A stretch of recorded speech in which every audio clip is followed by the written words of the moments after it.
Welcome to the garden. Let's start with a nice breath in. This video comes to you in two different parts. In the first, it's early in the season and I am going to be doing some maintenance to the garden. In the second, it's just the garden at the end of the season. And while that is happening, we're going to have a little chat.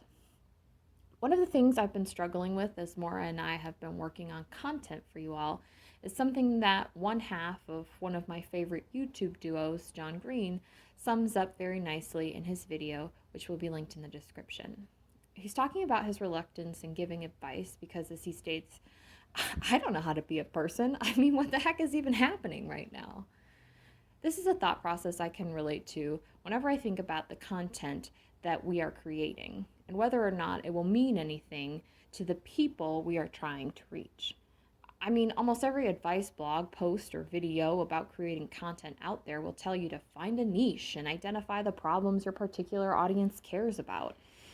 And we've kind of done that. We want to be part of a transformative community, particularly for folks who have experienced the world as feminine beings. We want to use creative arts therapies and mythology to create that transformation. But that doesn't really narrow it down. I mean, people are so complex, and I think the things that Maura and I care about are also so vast. It feels inauthentic to limit ourselves to a niche. It also reminds me of something I heard in one of Natasha Ocean's videos, also linked in the description, where she talks about a recent trend of advice surrounding menstrual cycling and your workouts or food regimens. Now, disclaimer, Natasha is talking about uterus having individuals, but she does use binary language to discuss it. The point she makes about these trends is worth noting.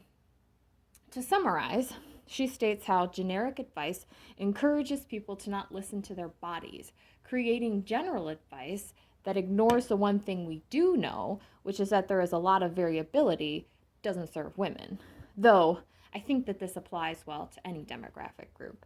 I think what she's trying to say, or what I take away from it, is that at the end of the day, it's important to know what options are out there, but you should take the time to find what works for you.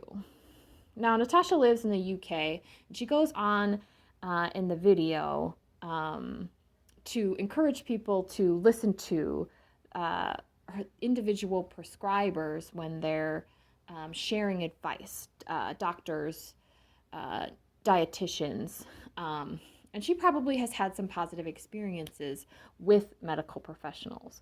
In an ideal world, your doctor would be treating you as an individual, but we know from grassroots eating disorder treatment and racial disparities in health outcomes, among many other things, that this is not always the case. That's why I'd like her point about listening to your own body and learning what your body has to say about what it needs. The foods it enjoys, the movement that invigorates it, the socialization that helps it thrive. So instead of doing a blog post where I attempt to find a seed of truth that can relate to a mass amount of people, I bring you to the garden, which is another great example of the complexities of being. At the end of the day, all plants need some form of light, water, and food in order to thrive.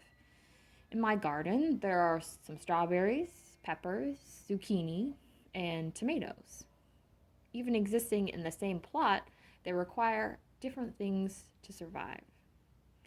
With this video, I want to encourage you to spend some time looking at the garden that is your own life, noticing without judgment if you find yourself getting caught up in what others are telling you you should feel or do, noticing if there are any weeds that are making it hard to grow, and noticing what has been nourishing you lately.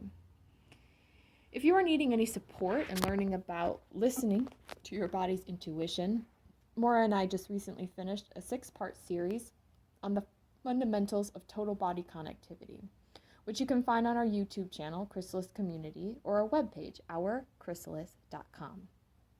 Otherwise, I invite you to simply sit in the garden with me. And as we did in our movement series, we'll close with a nice breath out. Thank you for joining me in the garden today.